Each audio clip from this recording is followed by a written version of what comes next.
Ассаламу алейкум, эфирде заман. Январьның 30-ы Қарымыш халінің 1433 күні студияда Мавиле Мұхтарова çalışа. Русияның Незарет алтындағы Қырым юғары махкемесі февраль 26 давасыны бақмақ керек отырышда башламады, тәржіман бекленілі. Бұқта Қырым бірдемлігі хабер еті адвокатлар Али Асанов ве Мустафа Дегерменжінің евап соғзатылғанына қаршы итираз білдірежеклер. Февраль 26 давасының да 3 мобюсы бар. Бұлар Арсен Юнусов, Искендер Мирвалеев, Искендер Кантемировдыр. Оларның işgalчилері 2014 сенесі февральның 26-сында Қырым парламентінің бинасы огынде Украинаға қол тұтып митингі вақтында олған қалабалықларды иштирак етмесінде қабатлай. Жана ғырған нишанчының давасы Бақшысырайда Шевкет Разаковның іші бақылды. Бүгінгі отырыш Кене қапалы олды.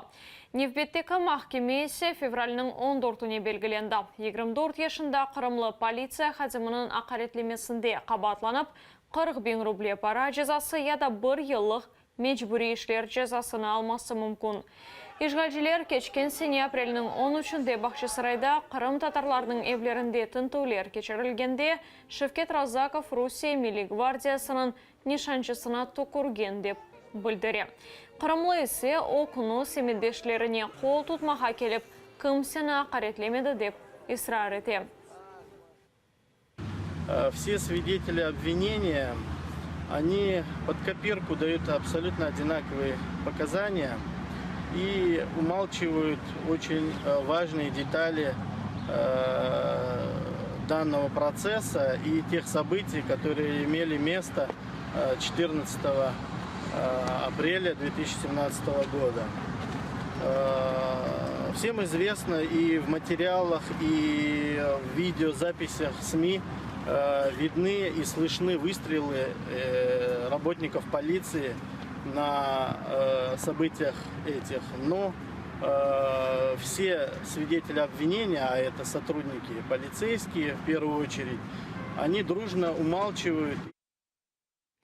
Исмаил Рамазановның адвокаты Незарет алтына алынмасыны шикайет етті. О прокуратураға мұраджат етіп, Рамазанов полиция хазимлері тарафындан урулғанын айдынлатты. Новый мир көйінің сакені Исмаил Рамазанов январьдың 23-інде евінде кечірілген тынтылдың соңына қаланды. Оны Ақмешіттегі тақиқат комитетіне кетіргенлер соңра есе бір айға Незарет алтына алдылар. Адвокат Алексей Ладин Рамазановға 2 күн аш бермей позуне ифтират маға мечбүр етейділер деп білдірді.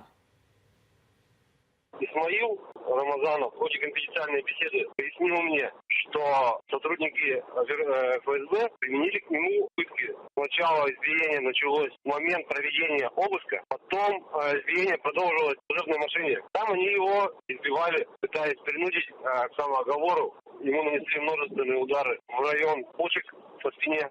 То есть отбили почки, вывихнули пальцы, его избивали, в том числе по затылку, по рукам, по ногам избивали. Ему угрожали изнасилованием, и, если не ошибаюсь, пыткой электрическим током. Инвер Крошның туғанлары оны тақиқат изоляторына зиярет етмеге келді. Işgalчилері секімсіні алмай панжақ өмір арқадашына көрішмеге изін бергенлер.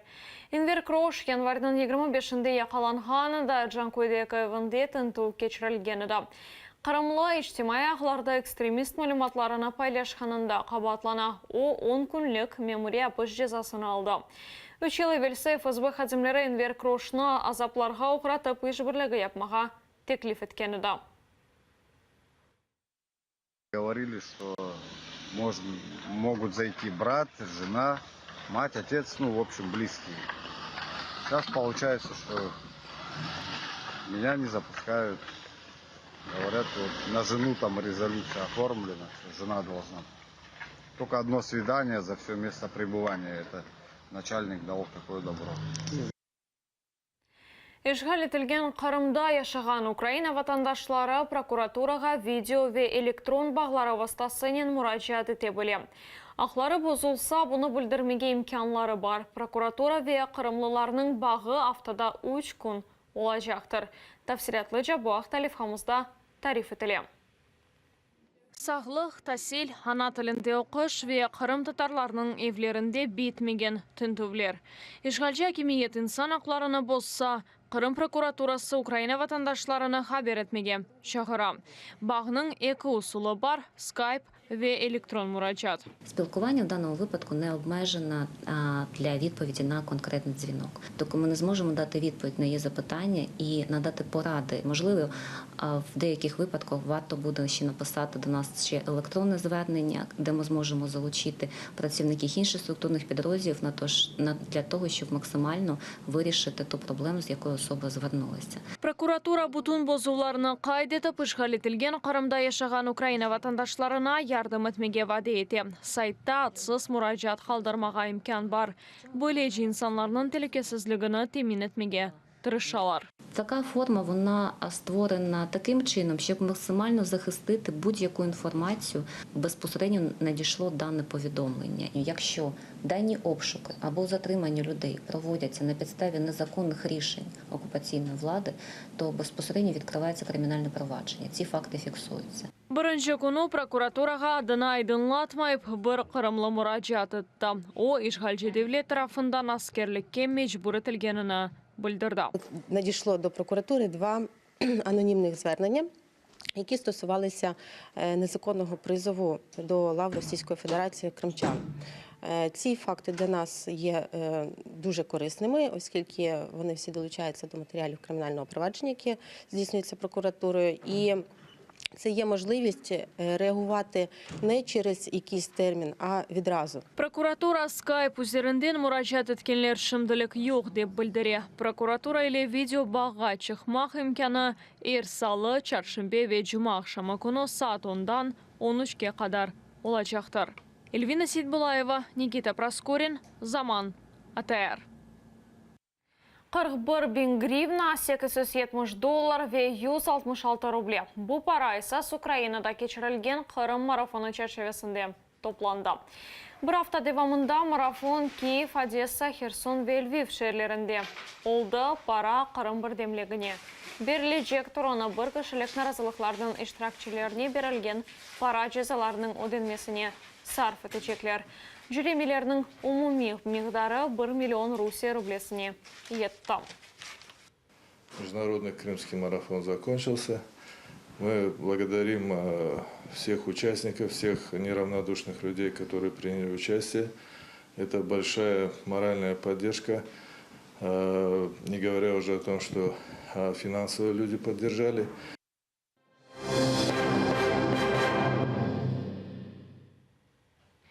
Қырымның Ишгалчы прокуратурасы сөзде Украин диверсантлары давасының мобюсы Андрей Захтайның қабатыны махкемеге берді.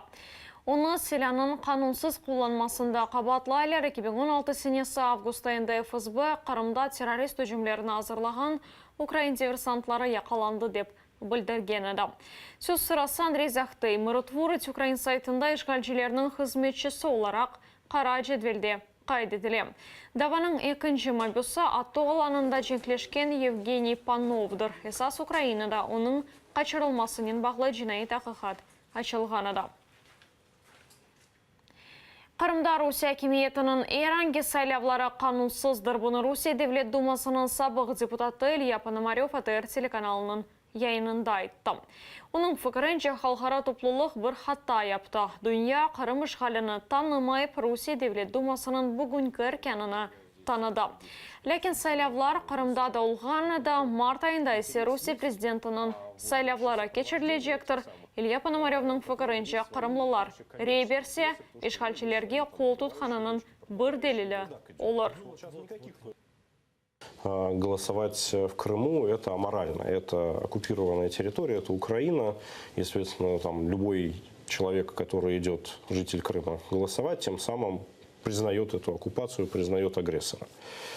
Так же, как, не знаю, если бы за Гитлера голосовали во время Великой Отечественной, во время Великой Отечественной, устраивали бы какие-то там, не было уже никаких выборов, то есть, но если бы вот он устраивал, было бы примерно то же самое. Amerika Birleşken Devletleri Putin'in bayları hakkında Kreml maruzasını derçetti. Amerika'nın Maliye Nazırlığı 114 siyasetçi ve memur, hem de 96 Rusiya bayından ibaret qara cedvelini айдынлатты. Жетвелде Путиннің матбуат кетібі Дмитрий Песков, Русия президентінің ярдымчысы Владислав Сурков, баш назир Дмитрий Медведев, Русия Федерация Шурасының спикері Валентина Матвиенко бар. Бұндан қайры қара жетвелде Путиннің жүзданлары деп адландырылған Олег Дерипаска, Роман Абрамович ве аға қардаш Аркадий ве Борис Ротенберглер мевжуттыр. Кремль марузасы Американың Кремльге қаршы санкцияларының кенішілетілмесі үшін себеп олмақ керек еді, ләкин Американың Девлет департаменті бұны істемей. Мұнда Русияге басқа қөветлештірілмесіне әжет йоқ дейлер. Санкциялар қануны Кремль иқтисадиятына затен зарар кетірген екен. Оның ақыбетлері енді көрінмеге башлады ве етерлідір деп айтылды. Якщо закон працює, санкції стосовно конкретних осіб чи окремих компаній не потрібні, оскільки законодавство фактично служить стримувальним фактором.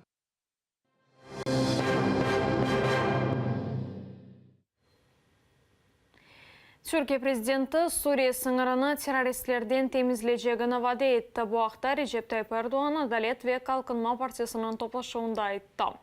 2 haftadan beri Zeytin Dalı hareketi devam etmekte. Erdoğan'ın aytkanına göre Afrin teröristlerden temizlenip, kaçaklarga regionga kayıtmağa imkan verecek.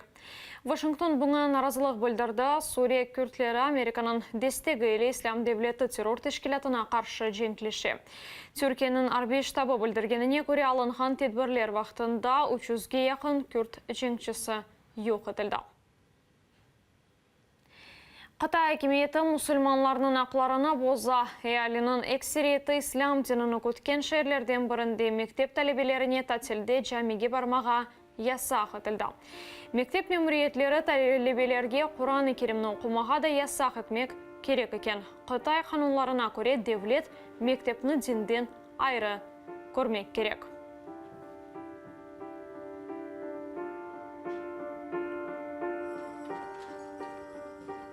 Шымдырек бұл соңғы хаберіміздір. Саат 15-те заманның украинче сейретіп, яңы хаберлерінің бөліңіз. Көрішмек үзре.